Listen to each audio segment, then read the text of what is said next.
organizational part is very strong in Kerala rather than any of the states in India. Nature-wise, it is a very political state. In Lok Sabha, the bigger enemy is, of course, BJP, whom we are fighting throughout the nation. We will definitely break through the problems which we are facing right now. It is the final decision has to take by the candidate, Rahul Gandhi ji. I will not say anything because it is his own opinion and we cannot pressurize him to fight. Wherever he thinks, he will fight from there. ഈ രാജ്യത്തെ മതന്യൂനപക്ഷങ്ങളെ വിശിഷ്യ മുസ്ലിങ്ങളെ വഞ്ചിച്ചുകൊണ്ടിരിക്കുകയാണ് എന്നതൊരു യാഥാർത്ഥ്യമാണ്. ഏതൊരു രാഷ്ട്രീയ പാർട്ടിക്കും ഒരു നിലപാടുണ്ടാകുക എന്നത് വളരെ പ്രധാനമാണ്. ഒരു രാഷ്ട്രീയ പാർട്ടി എന്ന നിലയ്ക്ക് നപുംസകമായ ഈ നയം കോൺഗ്രസ് ഉപേക്ഷിച്ചുകൊണ്ട് ഒന്നുകിൽ ഞങ്ങളൊരു ഹിന്ദുത്വ പാർട്ടിയാണെന്ന് പറയണം, അല്ലെങ്കിൽ ഞങ്ങൾ മതേതര നിലപാട് സ്വീകരിച്ചുകൊണ്ട് ഞങ്ങൾക്കിന്ന് നിലപാടുണ്ട് എന്ന് തുറന്നു പറയാൻ കോൺഗ്രസിന് സാധിക്കണം. ഇന്ത്യയിലെ വിവിധ സംസ്ഥാനങ്ങളിൽ മതന്യൂനപക്ഷങ്ങൾക്കെതിരായി വലിയ രീതിയിൽ വർഗീയ കലാപങ്ങളിലൂടെ ഉന്മൂലനം നടന്നപ്പോൾ പോലും വ്യക്തമായ നിലപാടെടുക്കാൻ മുസ്ലിം ലീഗ് എന്ന് പറയുന്ന രാഷ്ട്രീയ പാർട്ടിക്ക് സാധിച്ചിട്ടില്ല. അതൊക്കെ രാഷ്ട്രീയക്കാർ തീരുമാനിക്കേണ്ടതാണ്. രാഷ്ട്രീയക്കാർ അവരോട് ക്ഷണിക്കപ്പെടുമ്പോൾ അവർ സ്വീകരിക്കുകയും നിരസിക്കുകയൊക്കെ ചെയ്യും. അത് അവർക്ക് വേണ്ടതുപോലെ ചെയ്യാം. അത് ഓരോ രാഷ്ട്രീയ കക്ഷികൾക്കും അവരുടെ രാഷ്ട്രീയ നയം അനുസരിച്ച് മറ്റുള്ളവർ അവരോട് ക്ഷണിക്കപ്പെടുമ്പോൾ അത് സ്വീകരിക്കും, അത് പിന്നെ നിരാകരിക്കുകയൊക്കെ ചെയ്യാം. പിന്നെ സുപ്രഭാതത്തിൻ്റെ എഡിറ്റർ കോളത്തിൽ എഴുതിയെന്ന് പറഞ്ഞുകൊണ്ട് സമസ്തയുടെ ജമിയത്തുൽ ഉലമയുടെ നയമല്ല അത്. കോൺഗ്രസ് ഇതല്ല, ആരെവിടെ പോയാലും സമുദായത്തിൻ്റെ വികാരത്തിനൊരു പ്രശ്നമില്ല. ന്യൂസ് ആൻഡ് വ്യൂസിലേക്ക് സ്വാഗതം. അയോധ്യ പ്രതിഷ്ഠാ ചടങ്ങ് ലോക്സഭാ തെരഞ്ഞെടുപ്പിന്റെ ഏറ്റവും ശക്തമായ പ്രചാരണായുധമാക്കിയിരിക്കുകയാണ് പ്രധാനമന്ത്രി. 15,700 കോടി രൂപയുടെ പദ്ധതികൾ പ്രഖ്യാപിക്കുന്നതിന് മുന്നോടിയായി റോഡ് ഷോ നടത്തി 2024 തെരഞ്ഞെടുപ്പിനുള്ള കാഹളം മുഴക്കുകയാണ് BJP. പ്രതിഷ്ഠാ ദിനമായ 22-ന് എല്ലാ വീടുകളിലും രാമജ്യോതി തെളിയിക്കണമെന്ന് രാജ്യത്തിന്റെ പ്രധാനമന്ത്രി തന്നെ ആഹ്വാനം ചെയ്യുമ്പോൾ അത് ഈ രാജ്യത്തിന്റെ മതേതര സ്വഭാവത്തെ എങ്ങനെ സ്വാധീനിക്കുമെന്ന ചിന്ത പോലും ചില പ്രധാന കേന്ദ്രങ്ങളിൽ നിന്ന് ഉണ്ടാകാത്തതാണ് ഏറെ ആശങ്കയുയർത്തുന്ന കാര്യം. അയോധ്യ പ്രതിഷ്ഠാ ചടങ്ങിൽ സോണിയാഗാന്ധി പങ്കെടുക്കുന്നതിനെ ചൊല്ലി കോൺഗ്രസിൽ തർക്കം രൂക്ഷമാണെങ്കിലും രാമക്ഷേത്ര ചർച്ച വേണ്ടെന്നാണ് AICC നേതൃത്വം കർശന നിർദ്ദേശം മുന്നറിയിപ്പ് നൽകിയിരിക്കുന്നത്. കോൺഗ്രസ് അകപ്പെട്ടിരിക്കുന്ന പ്രതിസന്ധിയുടെ ആഴം എത്രത്തോളം എന്ന് പരിശോധിക്കുകയാണ് ന്യൂസ് ആൻഡ് വ്യൂസ്. ഈ ചർച്ചയിൽ അതിഥികളായി പങ്കെടുക്കുന്നത് CPIM പ്രതിനിധി P. ജയരാജൻ, MES പ്രതിനിധി ഡോക്ടർ ഫസൽ ഗഫൂർ, മുതിർന്ന മാധ്യമപ്രവർത്തകൻ ശ്രീ ജോർജ് പൊടിപ്പാറ. ഈ ചർച്ച ആദ്യം പോകുന്നത് ശ്രീ ജോർജ് പൊടിപ്പാറയിലേക്കാണ്. കാരണം ജോർജ് പൊടിപ്പാറ കോൺഗ്രസ് നേതൃത്വവുമായി കോൺഗ്രസിൻ്റെ നേതാക്കളുമായെല്ലാം വളരെ അടുത്ത ബന്ധം പുലർത്തുന്ന ഒരു മാധ്യമപ്രവർത്തകൻ കൂടിയാണ്. അതിനൊപ്പം ഈ ചർച്ചയിൽ പറയാനുള്ളത്, ഈ സുപ്രധാനമായ വിഷയത്തിൽ കോൺഗ്രസ് ഒരു പരസ്യ പ്രതികരണത്തിന് തയ്യാറല്ല. AICC അത്തരത്തിൽ ഒരു മുന്നറിയിപ്പ് നൽകിയിരിക്കുകയാണ്. അതുകൊണ്ട് തന്നെ കോൺഗ്രസിൻ്റെ പ്രതിനിധികൾ ആരും ഈ ചർച്ചയിൽ പങ്കെടുക്കുന്നില്ല. അതാണ് നിലവിലെ സാഹചര്യം. അതുകൊണ്ട് തന്നെ കോൺഗ്രസുമായി ബന്ധപ്പെട്ട അടുത്ത ബന്ധം പുലർത്തുന്ന ജോർജ് പൊടിപ്പാറയിലേക്കാണ് പോകുന്നത്. ശ്രീ ജോർജ് പൊടിപ്പാറ, കോൺഗ്രസ് യഥാർത്ഥത്തിൽ എന്ത് ചെയ്യണമെന്ന ഒരു ആശയക്കുഴപ്പം വളരെ കൃത്യമായി ഉണ്ട്. ഇന്ന് നമ്മൾ കാണുകയാണ്, രാവിലെ മുതൽ എല്ലാ ദേശീയ മാധ്യമങ്ങളും കേരളത്തിലെ മാധ്യമങ്ങളടക്കം ഈ അയോധ്യയിൽ നടക്കുന്ന റോഡ് ഷോ അതെല്ലാം വളരെ വിപുലമായി പ്രദർശിപ്പിച്ചുകൊണ്ടിരിക്കുകയാണ്. 15,700 കോടിയുടെ പദ്ധതികൾ പ്രഖ്യാപിക്കുന്നു. അതായത് 2024 പൊതു തെരഞ്ഞെടുപ്പിനുള്ള ഒരു റിഹേഴ്സൽ വളരെ കൃത്യമായി ഇന്നവിടെ നടക്കുകയാണ്. അതിൻ്റെ ഒരു സെമി ഫൈനൽ ഫൈനൽ എന്ന് വിശേഷിപ്പിക്കാവുന്നത് 22-ാം തീയതി വരാൻ പോകുകയാണ്. ഈ ഘട്ടത്തിൽ വലിയൊരു ആശയക്കുഴപ്പം കോൺഗ്രസിന് ചൂഴ്ന്നു നിൽക്കുന്നു. വളരെ കൃത്യമായി ഇക്കാര്യത്തിൽ ഒരു നിലപാട് പറയാൻ കോൺഗ്രസിനാകുന്നില്ല എന്നതാണോ യാഥാർത്ഥ്യം?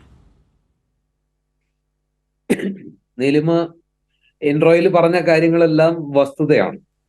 കോൺഗ്രസിന് അതിശക്തമായ അല്ലെങ്കിൽ ഭയങ്കരമായ ഒരു ആശയക്കുഴപ്പത്തിലാണ് നിൽക്കുന്നത്. പോയാൽ എന്താകും, പോയില്ലെങ്കിൽ എന്താകും? ഇതിൽ രണ്ട് കാര്യങ്ങൾ ആദ്യം നമ്മൾ മനസ്സിലാക്കാം. ഒന്ന്, അയോധ്യയിലെ രാമജന്മഭൂമി എന്ന് വിശേഷിപ്പിക്കപ്പെടുന്ന സ്ഥലത്ത് ഈ രാമക്ഷേത്രം നിർമ്മിക്കുന്നത് രാമജന്മഭൂമി ട്രസ്റ്റൊക്കെയാണെന്ന് പറയുന്നെങ്കിലും യഥാർത്ഥത്തിൽ അത് നിർമ്മിക്കുന്നത് BJPയും RSSും സംഘപരിവാറുമാണ്. ആദ്യം തന്നെ നമ്മൾ മനസ്സിലാക്കേണ്ട യാഥാർത്ഥ്യം അതാണ്. അതിന്റെ ചുക്കാൻ പിടിക്കുന്നതും ഇനിയിപ്പോ ഒരുപക്ഷെ ശിലാന്യാസം നിർവഹിച്ച് നമ്മൾ കണ്ടു. ഇനിയിപ്പോ ആ ഇതിന്റെ പൂജ പ്രതിഷ്ഠ നിർവഹിക്കുന്നത് ഒരുപക്ഷെ ഏതെങ്കിലും പുരോഹിതനായിരിക്കാം നെയിം സേക്കില്. പക്ഷെ യഥാർത്ഥത്തിൽ അതിന്റെ പ്രതിഷ്ഠ നിർവഹിക്കാൻ പോകുന്നത് ശ്രീ നരേന്ദ്രമോദി തന്നെയാണ്. മാത്രമല്ല, ഇന്ന് നമ്മൾ അതിന് മുന്നോടിയായിട്ട് അയോധ്യയിൽ കണ്ട കാഴ്ചകൾ നമുക്കറിയാം.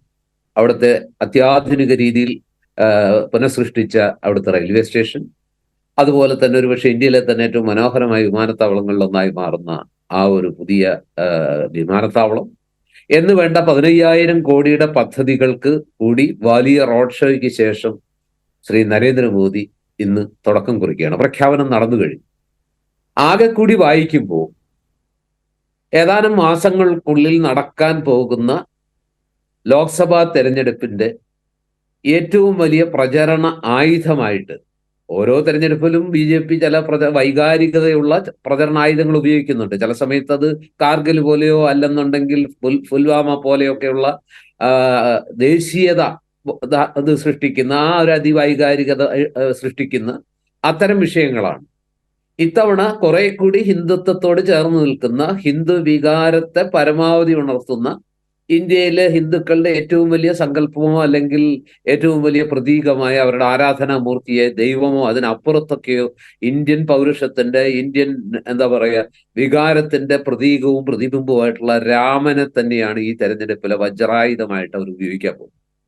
ഈ യാഥാർത്ഥ്യങ്ങളൊക്കെ ഉൾക്കൊണ്ട് വേണം നമ്മൾ ഈ വിഷയത്തെ കാണാൻ. ഇത് കേവലമായ ഒരു ഹിന്ദു മുസ്ലിം വികാരമോ അല്ലെങ്കിൽ ഒരു ഹിന്ദു ക്രിസ്ത്യൻ വികാരമോ ഇതൊന്നും അല്ല.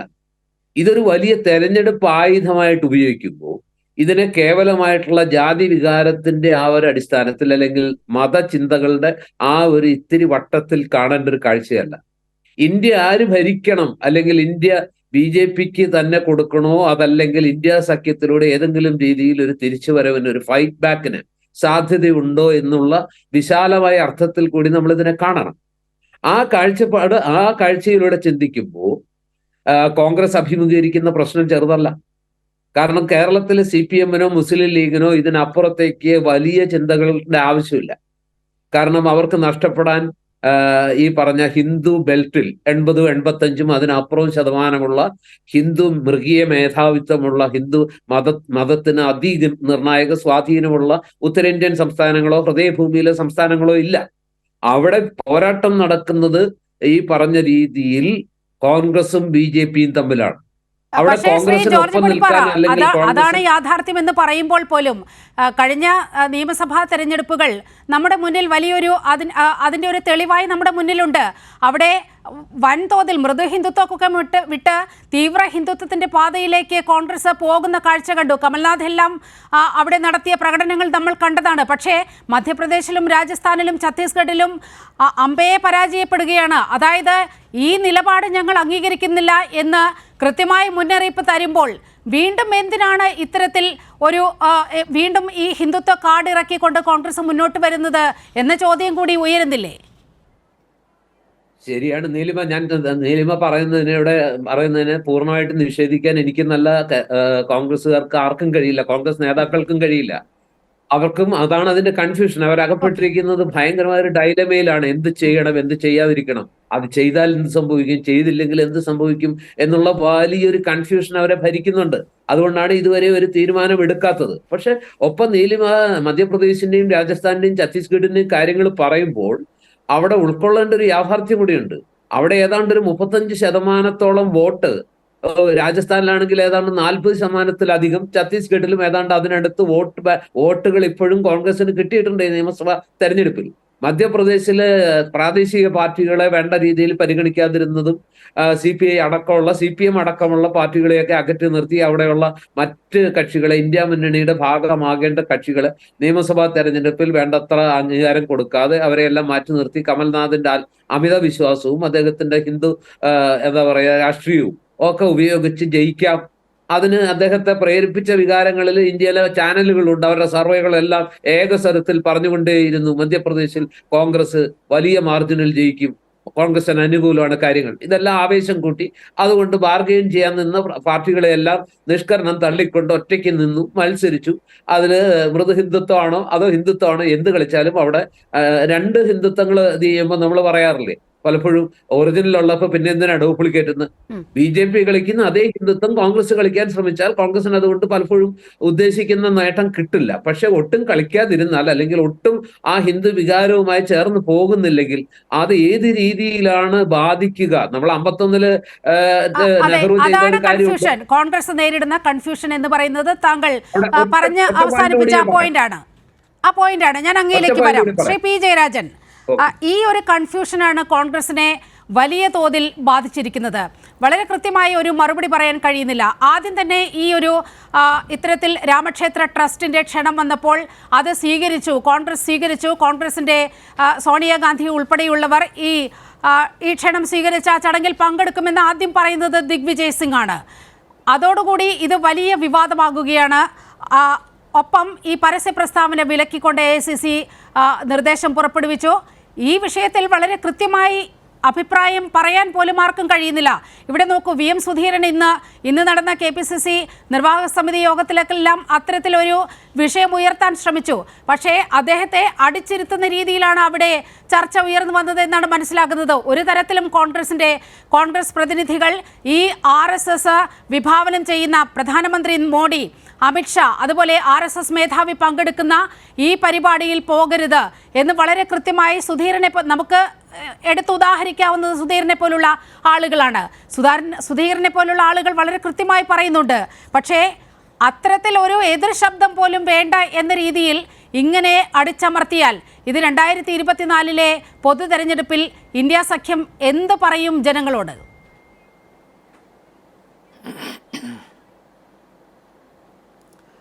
നീലിമ, ഈ പ്രാണപ്രതിഷ്ഠാ ചടങ്ങിൽ പങ്കെടുക്കണമോ വേണ്ടയോ എന്ന കാര്യത്തിൽ കോൺഗ്രസിൻ്റെ നേതൃത്വമാണ് തീരുമാനിക്കേണ്ടത്. പക്ഷേ ആ തീരുമാനം നീട്ടിക്കൊണ്ടുപോകുന്നതിൻ്റെ പിന്നിൽ യഥാർത്ഥത്തിൽ കോൺഗ്രസ് രാജ്യമകപ്പെട്ട ഒരു ഗൗരവതരമായിട്ടുള്ള പ്രശ്നങ്ങൾ മനസ്സിലാക്കുന്നില്ല എന്നാണ് ഞാൻ കരുതുന്നത്. കാരണം രാജ്യത്തുടനീളം RSSും സംഘപരിവാരവും കൃത്യമായി ആസൂത്രണം ചെയ്തിരിക്കുകയാണ്. RSSൻ്റെ 100ാം വാർഷികത്തോടനുബന്ധിച്ച് രാമക്ഷേത്ര സ്ഥാപനം ഞങ്ങൾ നടപ്പാക്കി എന്ന് പ്രഖ്യാപിച്ചുകൊണ്ട് രാജ്യത്ത് കൂടുതൽ ഫാസിസ്റ്റായിട്ടുള്ള നിലയിലുള്ള ഭരണം നടത്തുന്നതിന് വേണ്ടിയുള്ള നടപടികളിലേക്ക് പടിപടിയായിട്ട് അവർ മുന്നോട്ട് പോകും. അപ്പോൾ ജനാധിപത്യത്തെ ഇല്ലാതാക്കുന്ന നിലയിലുള്ള അത്തരമൊരു നീക്കത്തിൻ്റെ ഗൗരവം കോൺഗ്രസ് നേതൃത്വം ഉൾക്കൊള്ളുന്നില്ല. ഇവിടെ ശ്രീ ജോർജ് പൊടിപ്പാറി അടക്കം പറയുന്നത് കോൺഗ്രസ് ഈ പറയുന്ന സാഹചര്യമെല്ലാം ശരിയാണെങ്കിലും അവരുടെ വോട്ട് ബാങ്കിനെ ബാധിക്കുമെന്നാണ്. ഇവിടെ ശ്രീ പൊടിപ്പാറിയോട് എനിക്ക് പറയാനുള്ളത് 4 വോട്ടിനേക്കാളും 4 സീറ്റിനേക്കാളും പ്രധാനം ഈ രാജ്യമാണ്. ഇപ്പം താൽക്കാലികമായിട്ട് എന്തെങ്കിലും നേട്ടമുണ്ടാക്കാൻ സംഘപരിവാറിന് കഴിയുമെങ്കിലും ഈ രാജ്യത്തിൻ്റെ നിലനിൽപ്പ് തന്നെ അപകടപ്പെടുന്നൊരു സാഹചര്യം വന്നാൽ അതിനുള്ള ഉത്തരവാദിത്വം കോൺഗ്രസ്സാണ് മറുപടി പറയേണ്ടി വരിക.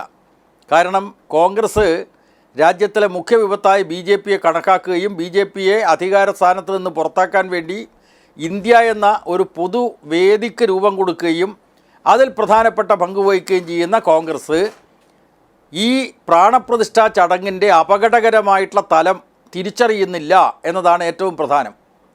ഇവിടെ കൃത്യമായിട്ടുള്ള ദൃഢമായിട്ടുള്ളൊരു നിലപാട് സ്വീകരിക്കണ്ടേ? കാരണം ഈ രാമക്ഷേത്രത്തിൻ്റെ പ്രാണപ്രതിഷ്ഠാ ചടങ്ങിൽ സോണിയാഗാന്ധി വ്യക്തിപരമായി പങ്കെടുക്കുന്നു, കോൺഗ്രസ് നേതാവെന്ന നിലക്ക് പങ്കെടുക്കുന്നില്ല. രാഹുൽ ഗാന്ധി പങ്കെടുക്കുന്നു, അതുപോലെ ഖാർഗെ പങ്കെടുക്കുന്നു. ആ പങ്കെടുക്കുന്നതോടുകൂടി ഈ കാര്യങ്ങൾ അവസാനിക്കുമോ?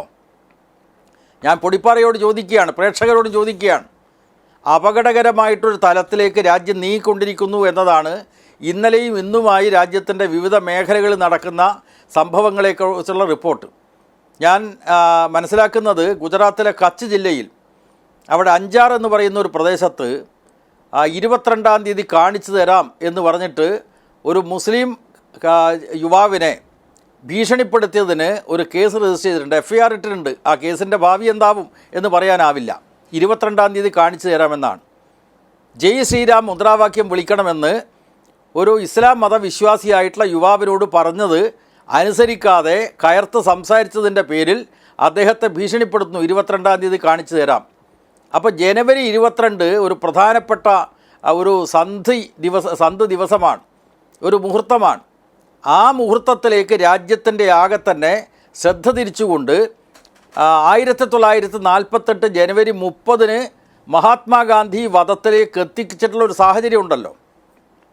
ആ സാഹചര്യത്തിലേക്ക് രാജ്യത്തെ നീക്കാനാണ് പരിശ്രമിക്കുന്നത്. അന്ന് മഹാത്മാഗാന്ധിയെ വധിച്ച നാഥൂറാം വിനായക ഗോഡ്സെ രാജ്യത്ത് അതിനു മുമ്പ് വളർന്ന് ശക്തിപ്പെട്ട മതഭ്രാന്തിൻ്റെ പ്രതീകമായിരുന്നു. ഇപ്പോൾ രാമക്ഷേത്ര നിർമ്മാണത്തിൻ്റെ പേരിൽ രാജ്യത്തുടനീളം ഒരു ഭക്തിഭ്രാന്താണ് ഉണ്ടാക്കുന്നത്. അത് രണ്ടും തമ്മിലുള്ള വ്യത്യാസം മനസ്സിലാക്കണം. ഒരു ഭാഗത്ത് മതഭ്രാന്താണ് അന്ന് പ്രചരിപ്പിച്ച് ആ മതഭ്രാന്തിനെതിരായിട്ട് രംഗത്തിറങ്ങിയതിൻ്റെ പേരിൽ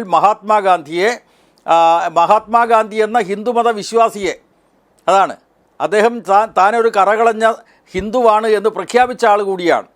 ആ മഹാത്മാവിനെ ഇല്ലാതാക്കിയല്ലോ. അത് മതഭ്രാന്തിൻ്റെ പശ്ചാത്തലത്തിലാണ്. ഇന്ന് രാജ്യത്തുടനീളം ഭക്തിഭ്രാന്താണ്.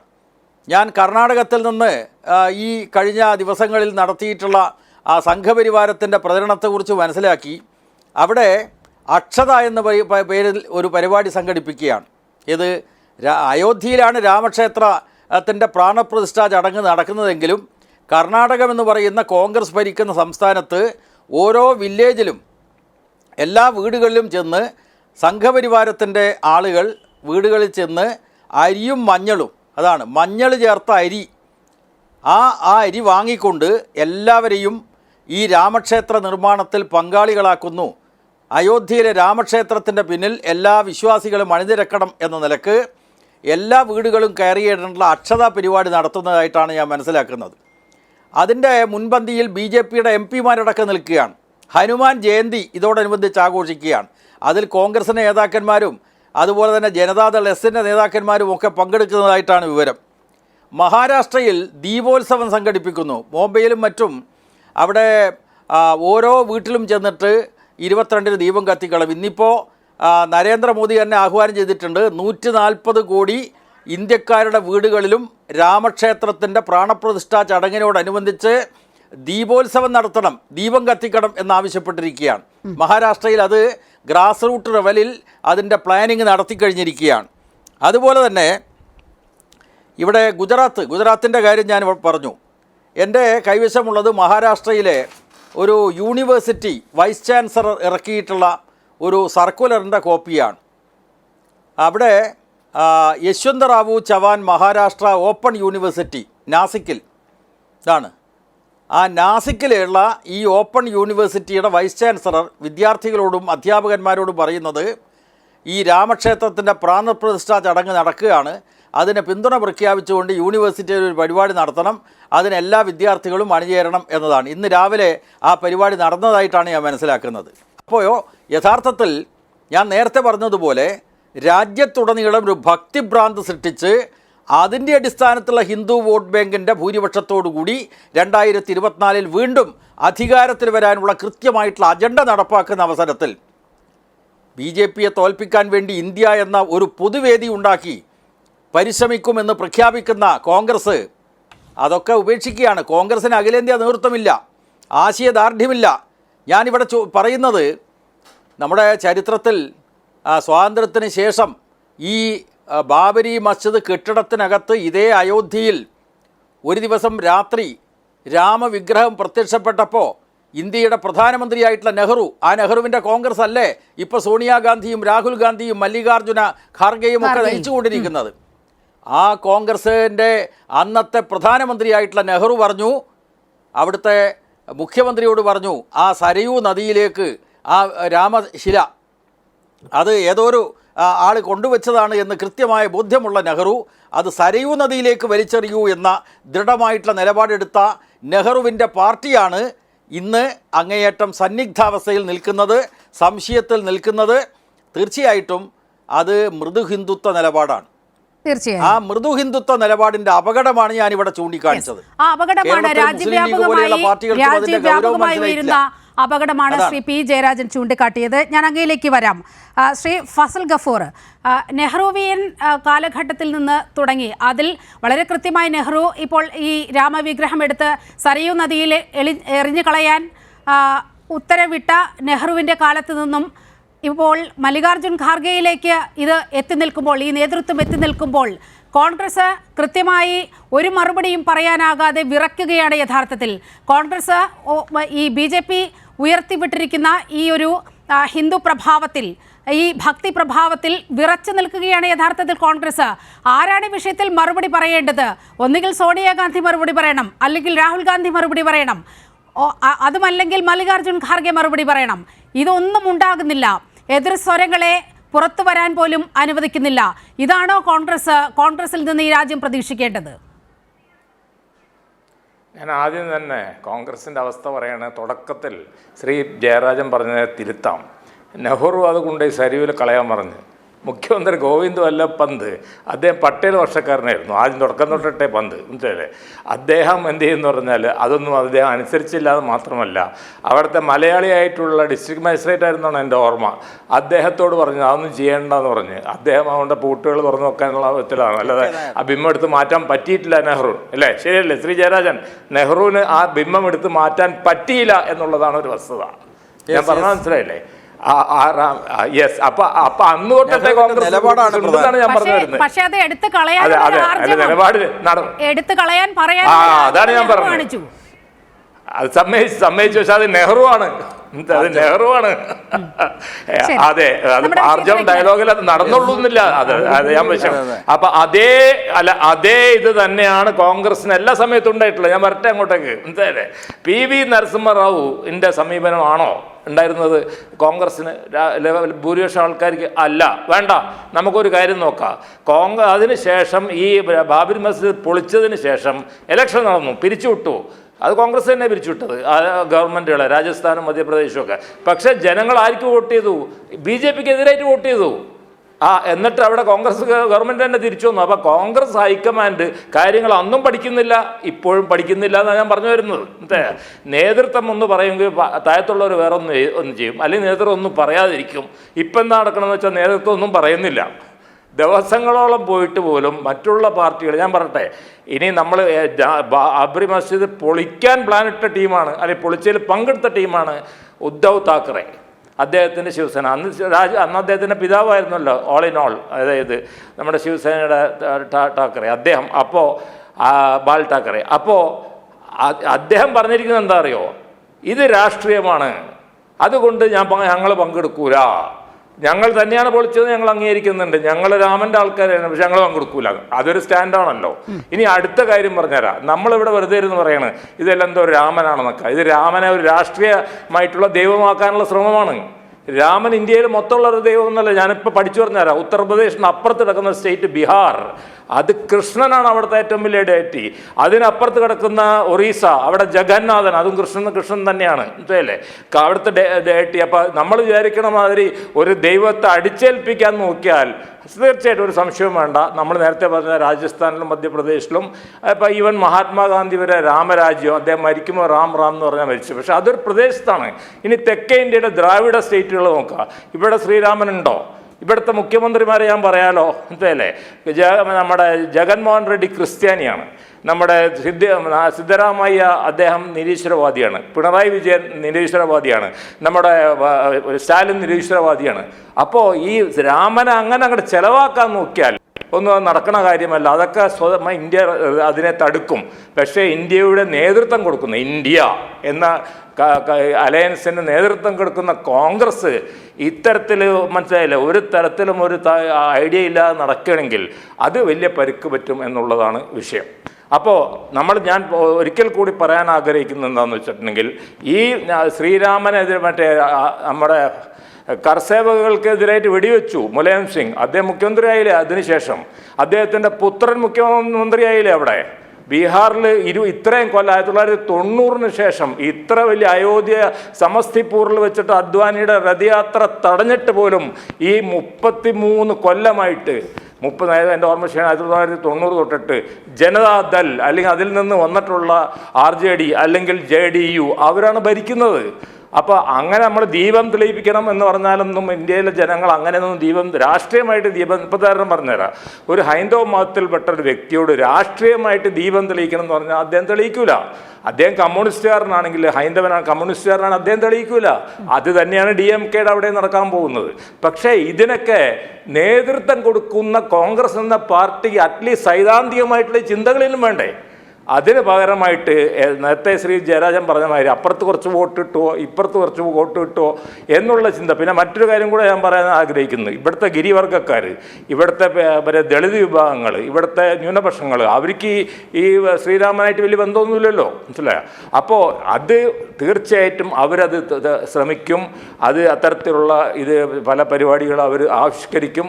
അതിനെ തടുക്കേണ്ടത് ഒരു ദേശീയ പാർട്ടിയാണ്. ആ ദേശീയ പാർട്ടിക്ക് ആരും ഒരു അഭിപ്രായം പറയണ്ട എന്നുള്ളൊരു നിലയിലോട്ട് കാര്യങ്ങൾ കൊണ്ടെത്തിക്കുകയാണെങ്കിൽ അത് ശരിയല്ല. അങ്ങനെയാണെങ്കിൽ അത് എവിടെ എത്തലുണ്ടാവില്ല എന്നുള്ളതാണ് വിഷയം. ബാക്കിയുള്ളപ്പോൾ ഞാൻ പറയട്ടെ, ഈ സ്റ്റേറ്റിൽ ഇപ്പോൾ ഉദാഹരണം ജയരാജൻ്റെ പാർട്ടി ഇരിക്കുന്ന ഈ സ്റ്റേറ്റിൽ അതിശക്തമായ നിലപാടല്ലേ പാർട്ടി എടുക്കുന്നത്. ഈ കാര്യത്തിലായാലും പലസ്തീൻ്റെ കാര്യത്തിലൊക്കെ ശക്തമായ നിലപാടെടുക്കുന്നുണ്ട്. അതുകൊണ്ട് ആ പാർട്ടിയുടെ വോട്ട് നഷ്ടപ്പെട്ടു പോകുന്നുണ്ടോ, കൂടുതലാവുണ്ടോ ഇല്ലെന്നുള്ള നമുക്ക് ചർച്ച ചെയ്യണ്ട. നഷ്ടപ്പെട്ടു പോകുന്നില്ല. അതിൻ്റെ അർത്ഥം ജനങ്ങൾക്കൊരു അഭിപ്രായമുണ്ട് ഇവിടെ. അല്ലാതെ കുറേ ആൾക്കാർ അവിടെ ഇരുന്നിട്ട് എയർപോർട്ട് നിർമ്മിച്ചതുകൊണ്ടോ റെയിൽവേ സ്റ്റേഷൻ നവീകരിച്ചതുകൊണ്ടോ ദീപം കത്തിച്ചതുകൊണ്ടൊന്നും ജനങ്ങളുടെ ഇടയിലോട്ട് പോകാൻ പോകില്ല. പക്ഷെ അവിടെ ഒരു ചെറിയൊരു കാര്യം കൂടെ പറഞ്ഞുകൊണ്ട് ഞാൻ അവസാനിപ്പിക്കുക. അവിടെ അഖിലേഷ് യാദവ് പറഞ്ഞ വാക്കുകൾ നമ്മൾ ശ്രദ്ധിക്കേണ്ടതാണ്. അദ്ദേഹം പറഞ്ഞ് ഞാൻ രാമജന്മഭൂമിയിൽ പോകുമോ ഇല്ലേ എന്നുള്ളത് ദൈവം തീരുമാനിക്കണം. അപ്പോൾ അദ്ദേഹം പിൻവാങ്ങിയിട്ടുണ്ട് കുറച്ച് എന്നുള്ളത് നമ്മൾ മനസ്സിലാക്കണം. അതേസമയം നിതീഷ് കുമാർ അങ്ങനെയല്ല പറഞ്ഞിട്ടുള്ളത്, തേജസ്വി യാദവ് അങ്ങനെയല്ല പറഞ്ഞിട്ടുള്ളത്. അപ്പോൾ ഇത് അത്ര എളുപ്പത്തിൽ നമ്മൾ വിചാരിക്കുന്ന മാതിരി ഉള്ളൊരു സംഭവമല്ല. അവർ ശ്രമിക്കും. അതിനെ തടുക്കേണ്ടത് മതേതര പാർട്ടികളുടെ നേതൃത്വത്തിൽ നിൽക്കുന്ന ആൾക്കാരാണ്. അല്ലെങ്കിൽ അവർ ആ നേതൃത്വം ഏറ്റെടുക്കാൻ നിൽക്കണ്ടെന്നേ, വേറെ ആൾക്കാരുണ്ടല്ലോ, അവർ ആ നേതൃത്വം ഏറ്റെടുക്കട്ടെ. ഇപ്പം ഞാൻ പേരുകൾ പറയുന്നില്ല, അല്ലെങ്കിൽ ഞാൻ ഏതെങ്കിലും സൈഡ് പറയുന്നത്. ഇത്രയാണ് എനിക്കിതിലിപ്പോൾ ആമുഖമായിട്ട് പറയാനുള്ളത്. ഓക്കെ, ഞാൻ അങ്ങിലേക്ക് വരാം. ശ്രീ ജോർജ് പൊടിപ്പാറ, ഇപ്പോൾ ഉയരുന്ന ഒരു പ്രശ്നം എന്ന് പറയുന്നത് ഈ 22-ാം തീയതി നടക്കാൻ പോകുന്ന ചടങ്ങാണല്ലോ. ഉദ്ധവ് താക്കറെ വളരെ കൃത്യമായി നിലപാടെടുത്തു. ഒരുപക്ഷെ എന്നല്ല, ഈ രാമജന്മഭൂമി ഇഷ്യൂലൊക്കെ വളരെ കൃത്യമായി പോസിറ്റീവായി നിലപാടെടുത്തുകൊണ്ട് മുന്നോട്ട് പോയ പാർട്ടിയാണ് ശിവസേന. അവിടെ ഉദ്ധവ് താക്കറെ പറയുന്ന നിലപാട് നോക്കൂ. ഞങ്ങൾ രാമജന്മഭൂമിക്കോ രാമക്ഷേത്രത്തിനോ എതിരല്ല, പക്ഷേ 22-ാം തീയതി നടക്കുന്ന ചടങ്ങിൽ പങ്കെടുക്കില്ല, അങ്ങനെ പോകേണ്ടതില്ല. അത് കൃത്യമായി BJP വച്ചിരിക്കുന്ന ഒരു കെണിയാണ്. ആ കെണിയിൽ ഈ മറ്റ് രാഷ്ട്രീയ കക്ഷികൾ തൂങ്ങരുത് എന്നാണ് അഭിപ്രായം. പക്ഷേ ഞങ്ങൾ അവിടെ പോകും, രാമക്ഷേത്രത്തിൽ പോകും. രാമക്ഷേത്രം എന്ന് പറയുന്നത് പൊതു സ്വത്താണ്. അതിൽ രാഷ്ട്രീയമായ അഭിപ്രായ വ്യത്യാസമുണ്ടെങ്കിൽ പോലും അത് ഒരു കോടതി വിധിയുടെ, രാജ്യത്തെ കോടതി വിധിയുടെ പശ്ചാത്തലത്തിൽ ഉയർന്നു വന്ന ഒന്നാണ്. അതുകൊണ്ട് തന്നെ അവിടെ പോകും. പക്ഷേ 22-ാം തീയതി കൃത്യമായി നടക്കുന്ന രാഷ്ട്രീയ അജണ്ടയാണ്, അതിൻ്റെ ഭാഗമാകാനില്ല. ഈ നിലപാട് എന്താണ് കോൺഗ്രസിന് പറയാൻ കഴിയാത്തത്? ഇവിടെ RSS മേധാവി പങ്കെടുക്കുന്ന ഒരു ചടങ്ങിൽ 22-ന് തന്നെ സോണിയാഗാന്ധി പോകണം എന്ന് ആർക്കാണ് നിർബന്ധ ബുദ്ധിയുള്ളത്? അങ്ങനെ പോകാതിരുന്നാൽ കോൺഗ്രസ് മുഴുവൻ ഹിന്ദു വിരുദ്ധരാണ്, ഹൈന്ദവ വിരുദ്ധരാണ് എന്ന പൊതുബോധമൊക്കെ ഉയർന്നു വരുമോ? നീലിമ പറഞ്ഞ ഇപ്പൊ ഈ ശിവസേനയുടെ നിലപാട് ഞാൻ ഇന്നലെ ഇതേ ചാനലിലെ ചർച്ചയിൽ ചൂണ്ടിക്കാണിച്ചതാണ്. അങ്ങനെ ഒരു നിലപാട് ഒരുപക്ഷെ ബാബറി മസ്ജിദ് തകർക്കാൻ ഏറ്റവും കൂടുതൽ മുന്നിൽ നിന്ന RSSനൊപ്പം നിന്ന ആ സംഘടന, അന്ന് ബാൽ താക്കറയുടെ ആയിരുന്നു നേതൃത്വം. ആ സംഘടന ഇപ്പോൾ എടുത്തിരിക്കുന്ന നിലപാട്, അതിനകത്തൊരു ഒരു വ്യക്തതയുണ്ട്. ആ വ്യക്തത എന്ന് പറയുന്നത് രാമജന്മഭൂമിയും അതുപോലെ തന്നെ രാമക്ഷേത്രവും ഞങ്ങളുടെയും വികാരമാണ്. രാമൻ ഞങ്ങളുടെയും ഐഡലാണ്, ഞങ്ങളുടെയും ദൈവമാണ്. പക്ഷെ ഇപ്പോൾ രാമക്ഷേത്രത്തിന്റെ നിർമ്മാണം നിർവഹിച്ച, അതിന്റെ ഉദ്ഘാടനം നിർവഹിക്കുന്ന മോദിയുടെ രാമനല്ല ഞങ്ങളുടെ രാമൻ, അത് BJPയുടെ രാമനാണ്. അവിടെ പ്രതിഷ്ഠാ ചടങ്ങ് നടക്കുന്നത്, പ്രാണപ്രതിഷ്ഠാ ചടങ്ങ് നടക്കുന്നത് BJPയുടെ ഒരു രാഷ്ട്രീയ പരിപാടിയാണ്, RSSന്റെ ഒരു രാഷ്ട്രീയ പരിപാടിയാണ്. ആ പരിപാടിക്ക് ഞങ്ങളെ കിട്ടില്ല. പക്ഷെ രാമനെയോ രാമക്ഷേത്രത്തെയോ ഞങ്ങൾ നിരാകരിക്കുന്നില്ല. അതൊരു കുറച്ചുകൂടി തന്ത്രപരമായ ഒരു സമീപനമാണ്. പക്ഷെ അതുപോലൊരു നിലപാടെടുക്കാൻ എന്തുകൊണ്ട് വേണമെങ്കിൽ കോൺഗ്രസിന് ആലോചിക്കാവുന്ന ഒരു നിലപാടാണ്. ശരിക്കും പറഞ്ഞാൽ ശിവസേന മുന്നോട്ട് വെച്ചിരിക്കുന്നത് ഈ ഒരു രാഷ്ട്രീയം, RSSും മോദിയും BJPയും ചേർന്ന് ഈ രാമജന്മഭൂമിയിലെ അല്ലെങ്കിൽ പുതിയ രാമക്ഷേത്രത്തിന്റെ പ്രാണപ്രതിഷ്ഠാ ചടങ്ങിനെ പരിപൂർണമായിട്ടും ഒരു രാഷ്ട്രീയ സംഭവമാക്കി മാറ്റുന്നു. വരാനിരിക്കുന്ന ലോക്സഭാ തെരഞ്ഞെടുപ്പിലെ ഏറ്റവും വലിയ പ്രചരണ ആയുധമാക്കി മാറ്റുന്നതിന്റെ കർട്ടൻ റൈസറാണ് അല്ലെങ്കിൽ യഥാർത്ഥത്തിലുള്ള ഒരു റിഹേഴ്സൽ തന്നെയാണ് അവിടെ നടക്കുന്നത് എന്ന് തിരിച്ചറിഞ്ഞുകൊണ്ട് വേണമെങ്കിൽ ആ ഒരു നിലപാടെടുത്താൽ അതിനകത്ത് കുറേയൊക്കെ ഒരു സാങ്കത്യമുണ്ട്, കുറെ കൂടി രാഷ്ട്രീയമായിട്ടുള്ള ഒരു പ്രസക്തിയുണ്ട്, ന്യായീകരണമുണ്ട്. പക്ഷെ എന്തുകൊണ്ടാണ് കോൺഗ്രസ് ആ നിലപാട്? കേരളത്തിലെ കോൺഗ്രസ് പ്രവർത്തകരിൽ മഹാഭൂരിപക്ഷം, സുധീരൻ മാത്രമല്ല, കേരളത്തിന്റെ പ്രത്യേക സവിശേഷമായ രാഷ്ട്രീയ സാഹചര്യത്തിൽ കേരളത്തിലെ കോൺഗ്രസ്സുകാരുടെ ഒരു ഹിതപരിശോധന നടത്തിയാൽ മഹാഭൂരിപക്ഷം പേരും കോൺഗ്രസ് അവിടെ പങ്കെടുക്കരുത് എന്ന രീതിയിലാണ് ചിന്തിക്കുന്നത്. ഒരു നേതാക്കൾ അവരുടെ ഉള്ളിലെ പ്രാർത്ഥനയും അതായിരിക്കും, സോണിയാഗാന്ധിയോ രാഹുൽ ഗാന്ധിയോ അതുപോലെ തന്നെ ഖാർഗെയോ ആ പ്രാണപ്രതിഷ്ഠാ ചടങ്ങിൽ പങ്കെടുക്കാതിരിക്കട്ടെ എന്ന് ആഗ്രഹിക്കുന്നവരായിരിക്കും കേരളത്തിലെ മഹാഭൂരിപക്ഷം കോൺഗ്രസ്സുകാരും. അതിനൊരു പ്രത്യേക കാരണമുണ്ട്. അങ്ങനെ പങ്കെടുത്താൽ കേരളത്തിൽ ഏതെങ്കിലും രീതിയിൽ UDF-ന് ഇപ്പോൾ ഉണ്ടായിട്ടുള്ള ഒരു സാധ്യത ആ ഒറ്റ തീരുമാനം കൊണ്ട് കേരളത്തിൽ നഷ്ടപ്പെടാനും സാധ്യതയുണ്ട്. കാരണം കേരളത്തിന്റെ ആ ഒരു ഘടന, രാഷ്ട്രീയ ഘടനയും ജനസംഖ്യാപരമായ ഘടനയും ഒക്കെ അത്തരം ഒരു ആശങ്കയെ ശരിവെക്കുന്നതാണ്. പക്ഷെ കൂട്ടത്തിൽ ഒരു കാര്യം ഞാൻ ചൂണ്ടിക്കാണിക്കുന്നുണ്ട്.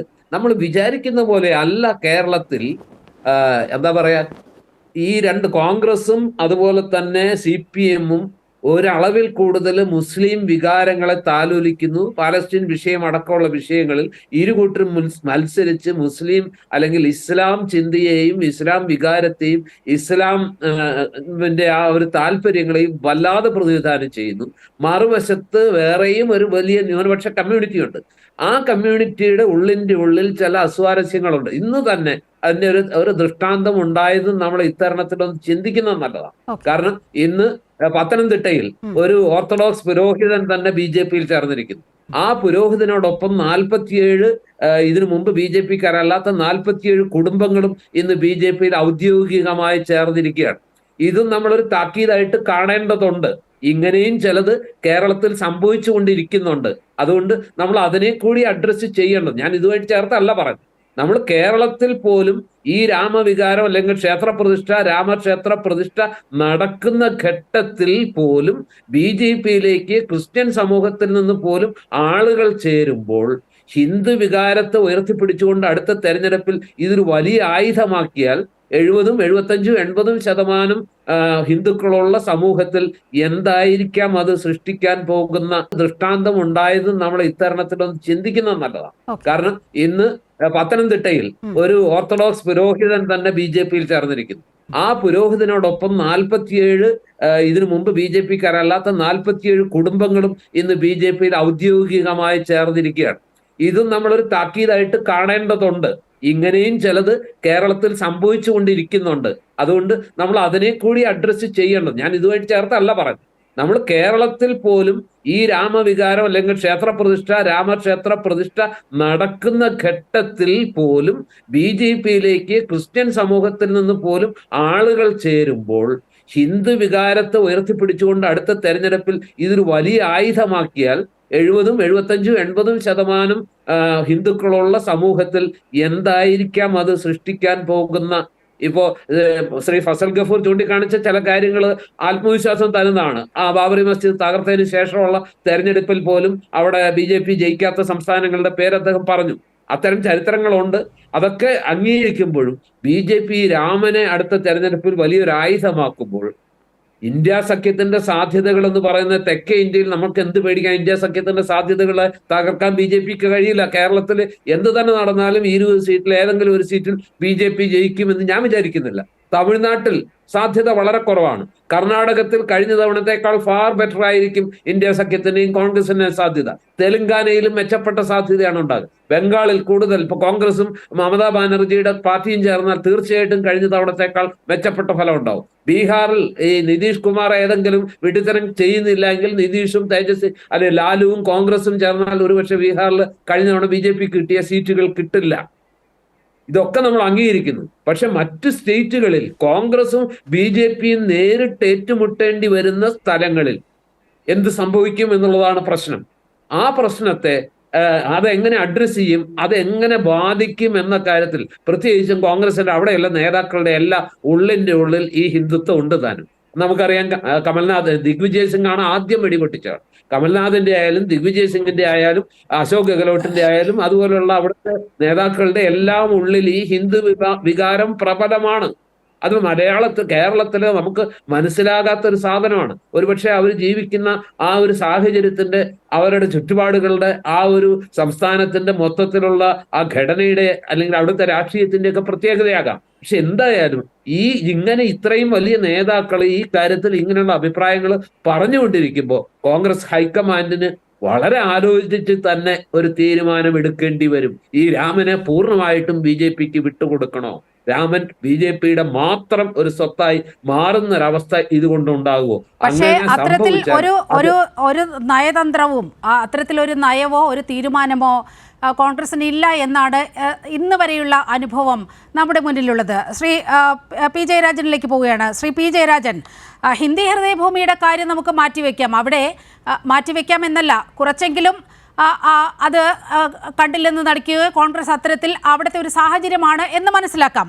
അതൊരിക്കലും അംഗീകരിക്കാൻ കഴിയുന്ന ഒരു കാര്യമല്ല എങ്കിൽ കൂടി. പക്ഷേ വേറിട്ട സ്വരമുയരുന്നത് ഇവിടെ സൗത്ത് ഇന്ത്യയിലാണ്. ഈ കർണാടകയിലും തമിഴ്നാട്ടിലും അതുപോലെ കേരളത്തിലുമെല്ലാം ഇതിനെതിരായ അതിശക്തമായ വികാരമുണ്ട്. കർണാടകയിൽ ഈ സ്ഥിതി മുതലെടുക്കാൻ വേണ്ടി വളരെ കൃത്യമായ രീതിയിൽ ഗ്രാസ് റൂട്ട് ലെവലിൽ ഇത്തരത്തിൽ പ്രവർത്തനങ്ങൾ നടക്കുന്നു എന്ന് ഈ ചർച്ചയുടെ ആദ്യഘട്ടത്തിൽ അങ്ങ് സൂചിപ്പിക്കുകയുണ്ടായി.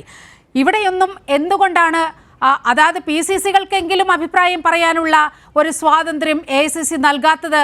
എന്തുകൊണ്ടാണ്? ഇവിടെയും കാര്യങ്ങൾ കൈവിട്ടു പോകട്ടെ എന്നാണോ കോൺഗ്രസ് നേതൃത്വം ആഗ്രഹിക്കുന്നത്?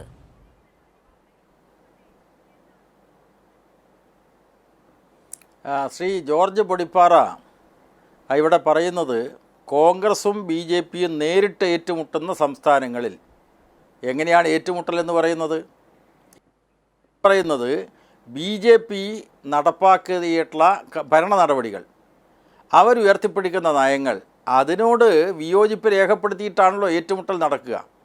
ഇവിടെ ഏറ്റുമുട്ടൽ നടക്കുന്നില്ല. ഒരു ഭാഗത്ത് തീവ്ര ഹിന്ദുത്വം, മറുഭാഗത്ത് മൃദു ഹിന്ദുത്വം. ഇതിൻ്റെ പിന്നിലുള്ള രാഷ്ട്രീയം തിരിച്ചറിയാൻ ഇപ്പോഴും കോൺഗ്രസ്സിന് കഴിയുന്നില്ല എന്നത് ദൗർഭാഗ്യകരമാണ്. കാരണം ഒന്നാമതായിട്ട് ഈ രാമക്ഷേത്രം പൂർത്തീകരിച്ചിട്ടില്ല. ഇതാണ്, രാമക്ഷേത്രം പൂർത്തീകരിക്കുന്നതിന് മുമ്പേ ഇപ്പോഴെന്തിനാണ് ഈ പ്രാണപ്രതിഷ്ഠ ചടങ്ങ് വെക്കുന്നത്? തെരഞ്ഞെടുപ്പ് വരാനിരിക്കുകയാണ്. തെരഞ്ഞെടുപ്പിന് മുമ്പേ ഈ ക്ഷേത്ര നിർമ്മാണം പൂർത്തീകരിക്കാൻ പോകുന്നില്ല. അപ്പോൾ അത് മോദി ഒറ്റക്കുള്ളൊരു പരിപാടിയാക്കി മാറ്റി മോദിയെ പ്രൊജക്റ്റ് ചെയ്യുക. മോദിയെ ലോകഗുരുവായിട്ട്, വിശ്വഗുരുവായിട്ടാണല്ലോ RSSകാർ ചിത്രീകരിക്കുന്നത്. അപ്പോൾ അത്തരമുള്ള ഒരു പ്രചാരണ യുദ്ധം നടത്തി രാജ്യത്തിലെ വോട്ട് ബാങ്ക് തങ്ങൾക്ക് അനുകൂലമാക്കി മാറ്റാൻ ശ്രമിക്കുമ്പോൾ ആരുമായിട്ടാണ് ശ്രീ പൊടിപ്പാറ BJP ഏറ്റുമുട്ടുന്നത്? കോൺഗ്രസുമായിട്ടാണോ? അല്ല, കോൺഗ്രസ് മൃദു ഹിന്ദുത്വ നിലപാട് സ്വീകരിക്കുന്നു. ഇതിൻ്റെ പിന്നിലെ രാഷ്ട്രീയം വളരെ വ്യക്തമാണല്ലോ. ഇപ്പോൾ നിങ്ങൾ നോക്കൂ, നേരത്തെ ഈ സുപ്രീം കോടതി വിധിയെ തുടർന്ന് അവിടെ രാമക്ഷേത്ര ട്രസ്റ്റ് രൂപീകരിക്കുന്നു. അതിൻ്റെ അടിസ്ഥാനത്തിൽ ശിലയിടൽ ചടങ്ങ് നടക്കുന്നു. കൗതുകരമായിട്ടുള്ള കാര്യമാണ്. നമ്മുടെ നാട്ടിൽ ഒട്ടേറെ ഹൈന്ദവ ആരാധനാലയങ്ങളുണ്ട്. ആ ഹൈന്ദവ ആരാധനാലയങ്ങളിലൊക്കെ പ്രതിഷ്ഠ നടത്താറുണ്ട്, പുനഃപ്രതിഷ്ഠ നടത്താറുണ്ട്. ആരാ ചടങ്ങ് നിർവഹിക്കാറ്? പഞ്ചായത്ത് പ്രസിഡന്റാ? മുനിസിപ്പൽ ചെയർമാനാ? മന്ത്രിയാണോ? കേരളത്തിൻ്റെ മുഖ്യമന്ത്രിയാണോ? ഇന്ത്യ രാജ്യത്ത് ഒരു പ്രധാനമന്ത്രിയും ഇതേവരെ ഒരു ക്ഷേത്രത്തിന് ശിലയിടാൻ പോയിട്ടില്ലല്ലോ. അപ്പോൾ ഇവിടെ നരേന്ദ്രമോദി പ്രധാനമന്ത്രി കസേരയിൽ ഇറങ്ങുന്നു, നേരെ അയോധ്യയിൽ പോകുന്നു, പുരോഹിതന്മാരെ തിരശ്ശീലക്ക് പിന്നിലെടുത്തിയിട്ട് ഈ ശിലയിടൽ ചടങ്ങ് നടത്തുന്നു. അപ്പോൾ ചില കോൺഗ്രസ് നേതാക്കന്മാർക്ക് തോന്നുന്നു ഞങ്ങൾ സ്വർണ്ണത്തകിട വെള്ളിത്തകിട അങ്ങോട്ട് കൊടുത്തയക്കുന്നുണ്ട്, അത് അതിൻ്റെ അടിയിൽ വെക്കണം. അപ്പോൾ ഒരു രാഷ്ട്രീയ നേതാവ്, അധികാരത്തിലുള്ള ഒരു രാഷ്ട്രീയ നേതാവ് ചെയ്യേണ്ട കൃത്യമല്ല പുരോഹിതന്മാർ ചെയ്യേണ്ട കൃത്യം. നേരെ മോദി ചെയ്യുന്നത് കൃത്യമായിട്ട് രാഷ്ട്രീയ ഉദ്ദേശത്തോടു കൂടിയാണ്. ഇതൊക്കെ ഏത് കുഞ്ഞുകുട്ടികൾക്കും തിരിച്ചറിയാനാവുമല്ലോ.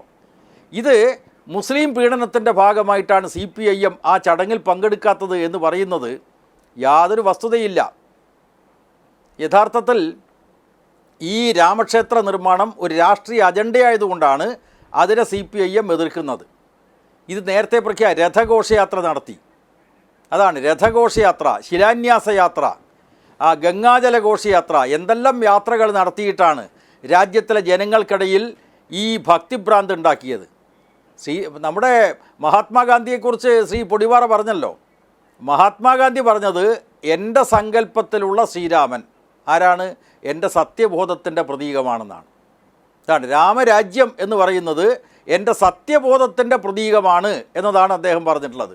അതല്ലാതെ വേറൊരാളുടെ ആരാധനാലയം തകർത്തിട്ട് അവിടെ രാമക്ഷേത്രം ഉണ്ടാക്കുന്നത് രാമരാജ്യ സ്ഥാപനത്തിൻ്റെ ഭാഗമായിട്ട് മഹാത്മാഗാന്ധി ഒരിക്കലും കണ്ടിട്ടില്ല.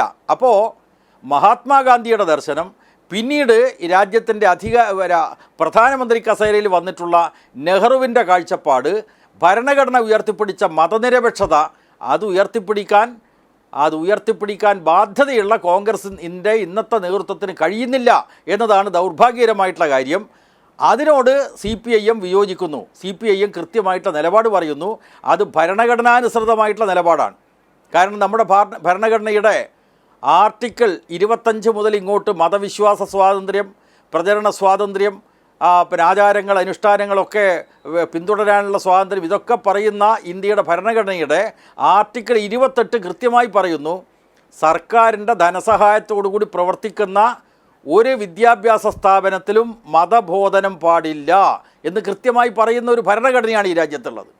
അവിടെയാണ് പ്രധാനമന്ത്രി നേരിട്ട് പങ്കെടുക്കുന്നു, UPയിലെ മുഖ്യമന്ത്രി പങ്കെടുക്കുന്നു, RSSൻ്റെ തലവൻ പങ്കെടുക്കുന്നു, ഉദ്യോഗസ്ഥന്മാർ പങ്കെടുക്കുന്നു, എല്ലാവരും പങ്കെടുക്കണമെന്ന് പറയുന്നു.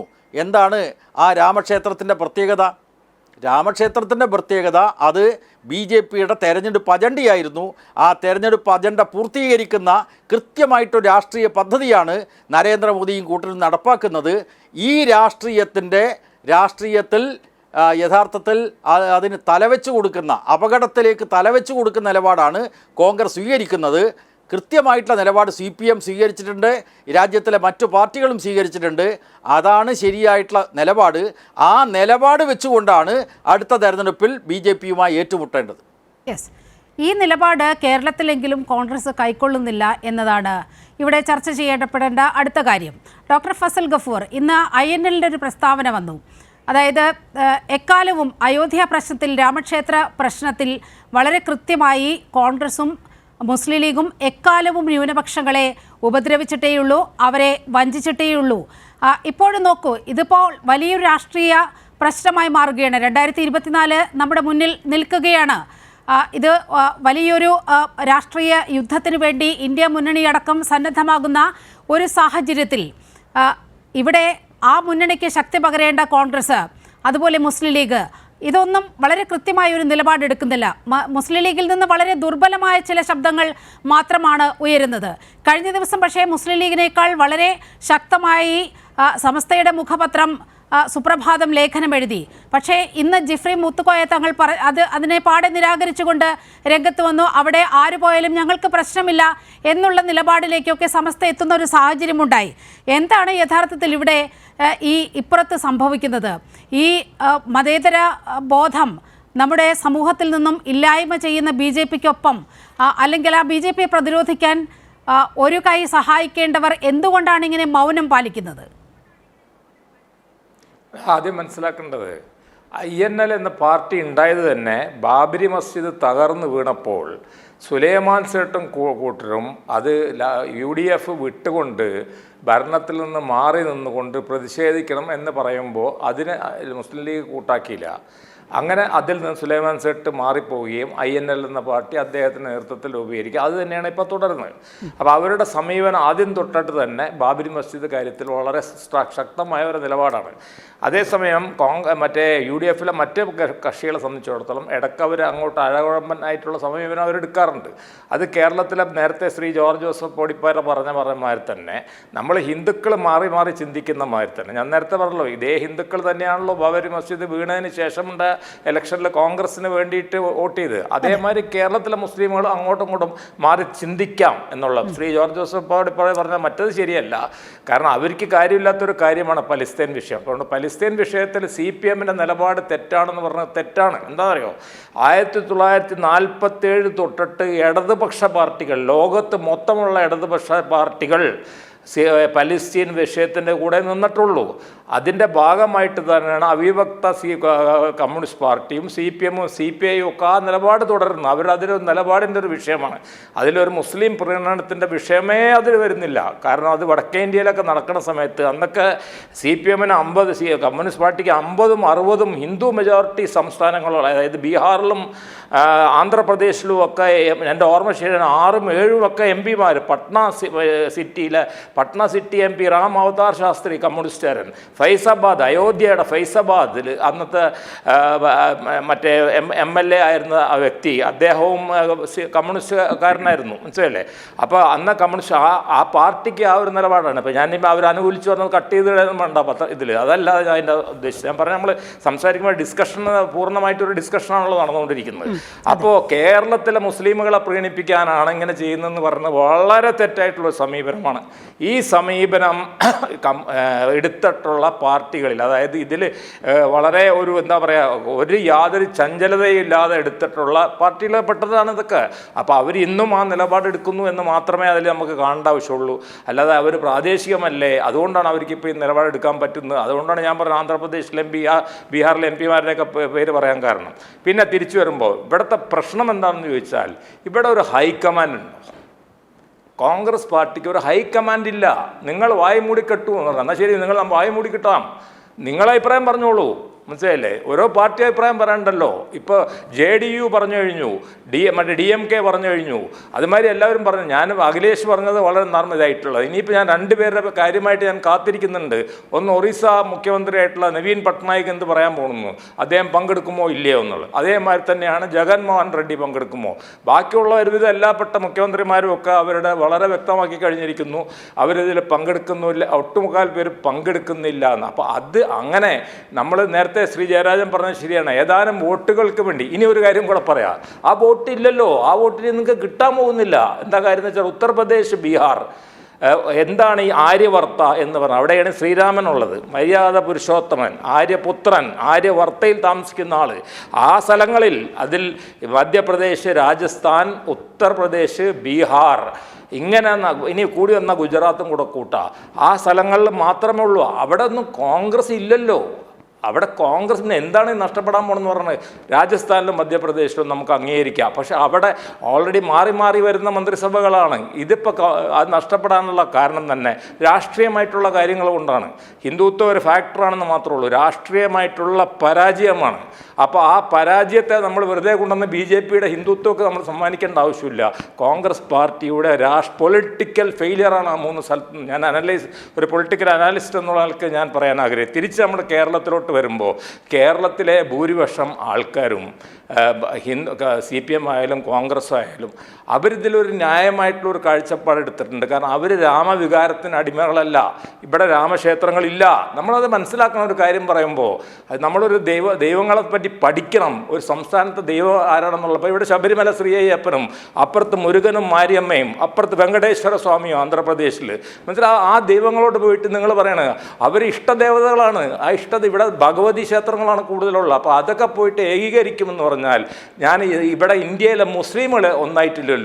ഇത്രയും വർഷങ്ങളായിട്ട് ബംഗാളി മുസ്ലിം വേറെ കിടക്കുന്നു, ആസാംകാരൻ വേറെ കിടക്കുന്നു, കാശ്മീർകാരൻ വേറെ കിടക്കുന്നു. എല്ലാം കൊണ്ടൊന്നെന്ന് പറയുന്ന ആൾക്കാരാണ് ഞങ്ങൾ. എന്തിന് ഇവിടെ തന്നെ ജിഫ്രി മുത്തുക്കോയ തങ്ങൾ പറഞ്ഞതിനോടൊന്നും ഞാൻ ചിലപ്പോൾ യോജിക്കുന്നില്ലോ. അപ്പോൾ അതുകൊണ്ട് അങ്ങനെ ഒരു ഭയം നമുക്ക് വേണ്ട. പക്ഷേ നമുക്കൊരു സ്ഥിരം സമീപനം വേണ്ടേ? അതാണ് ഞാൻ പ്രതീക്ഷിക്കുന്നത്. കോൺഗ്രസ് പാർട്ടിയുടെ നേതൃത്വത്തിൽ ഒരു ലീഡർ വേണ്ടേ?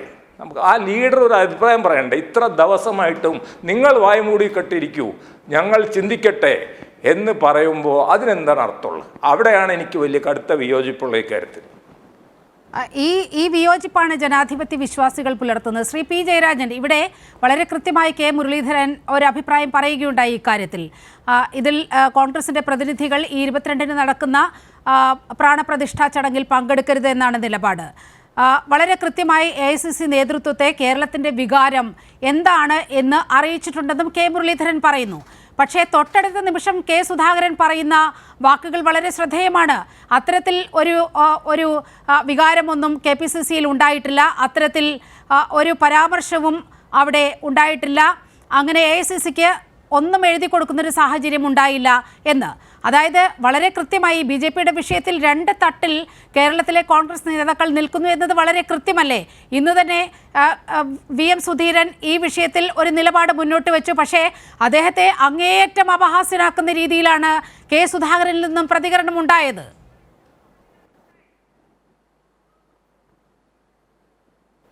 തീർച്ചയായിട്ടും നീലിമ, സുധാകരൻ ഇങ്ങനെ പറയുന്നതിനും നിലപാടെടുക്കുന്നതിലും യാതൊരു അതിശയവുമില്ല. കാരണം രാജ്യത്തുടനീളം ന്യൂനപക്ഷ വേട്ട നടത്തുന്ന RSSൻ്റെ ശാഖാ നടത്തിപ്പിന് എൻ്റെ കുട്ടികളെ അയച്ചു കൊടുത്തിട്ടുണ്ട് എന്ന് പരസ്യമായി പ്രഖ്യാപിച്ച ആളാണ് സുധാകരൻ. അപ്പോൾ RSSനെ ഈ രാജ്യത്തിലെ ഒരു സാധാരണ പ്രസ്ഥാനമായിട്ട് കാണുന്ന ഒരു തെറ്റായിട്ടുള്ള നിലപാടാണ് അദ്ദേഹം സ്വീകരിക്കുന്നത്. അതിൽ യാതൊരു അതിശയവുമില്ല. ഇവിടെ യഥാർത്ഥത്തിൽ കേരളത്തിലെ കോൺഗ്രസിൻ്റെ ചരിത്രം പരിശോധിച്ചാൽ അത് ഒരു ഹിന്ദുത്വ നിലപാടുള്ള കോൺഗ്രസ്സാണ് പഴയ കാലം മുതൽ. പഴയ കാലത്ത് KPCC പ്രസിഡൻ്റായിരുന്നു ശ്രീമാൻ കേളപ്പൻ. അദ്ദേഹം മലപ്പുറം ജില്ലക്കെതിരായിട്ട് സമരം നടത്തിയ ആളാണ്. പിൽക്കാലത്ത് ജനസംഘവുമായിട്ട് യോജിച്ചാണ് സമരം നടത്തിയത്.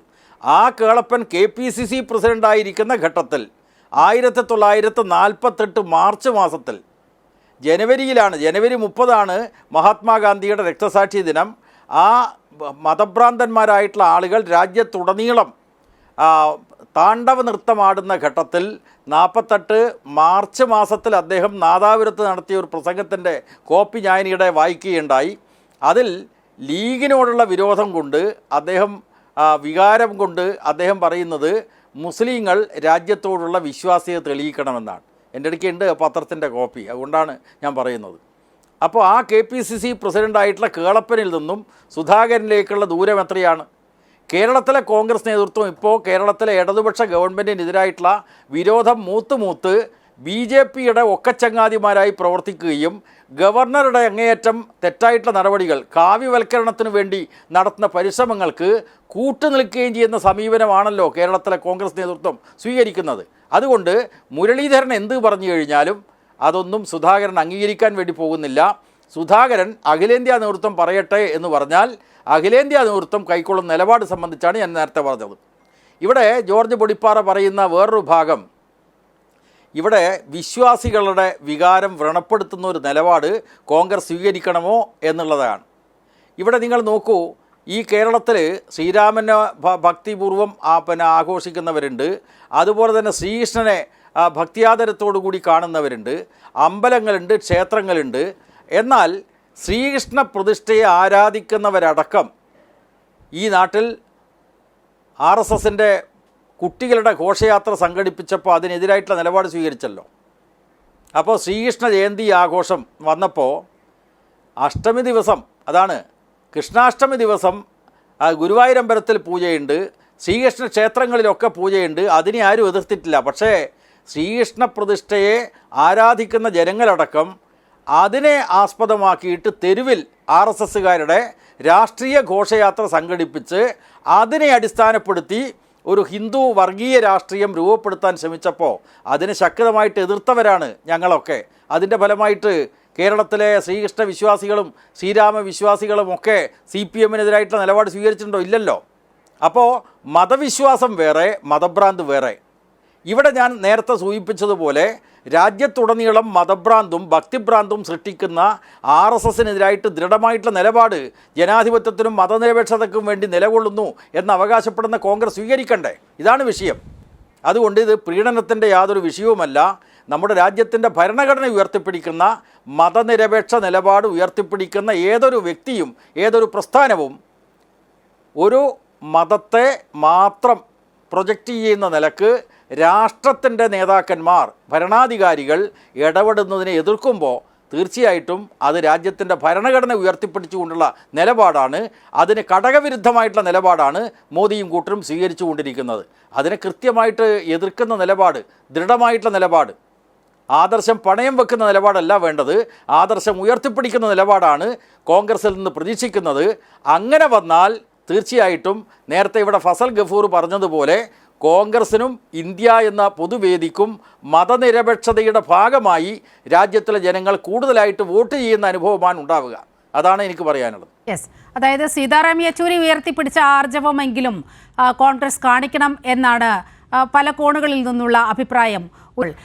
യഥാർത്ഥത്തിൽ ശ്രീ ജോർജ് പൊടിപ്പാറ, BJP ഈ അയോധ്യ വിഷയത്തിൽ പ്രത്യേകിച്ച് പ്രധാനമന്ത്രി നരേന്ദ്രമോദി ഒരു കയറിട്ടിരിക്കുകയാണ്. യഥാർത്ഥത്തിൽ ഒരു നീളമുള്ള കയറിട്ടിരിക്കുകയാണ്.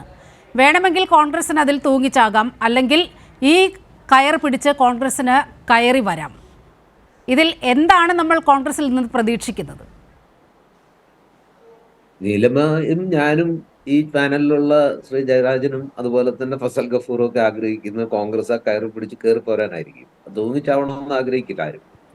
കാരണം ഇന്ത്യയിലും എന്തൊക്കെ പറഞ്ഞാലും ശരി, നമുക്ക് ഇന്ന് ഇടതുപക്ഷത്തിനടക്കം അംഗീകരിക്കാവുന്ന ഏറ്റവും വലിയ മതനിരപേക്ഷ കക്ഷി, പാളിച്ചകൾ ഉണ്ടായിട്ടുണ്ട്, ചരിത്രപരമായ വിഡ്ഢിത്തങ്ങൾ ഉണ്ടായിട്ടുണ്ട്, പക്ഷെ എന്തായാലും നമുക്ക് അംഗീകരിക്കാവുന്ന ഒരു മതനിരപേക്ഷ പാർട്ടി എന്ന് പറയുന്ന കോൺഗ്രസ് ആണ്. അതുകൊണ്ട് എത്ര വിരോധം ഉണ്ടെങ്കിലും കോൺഗ്രസ് തൂങ്ങിച്ചാവണമെന്ന് ആഗ്രഹിക്കാൻ സാധ്യതയില്ല.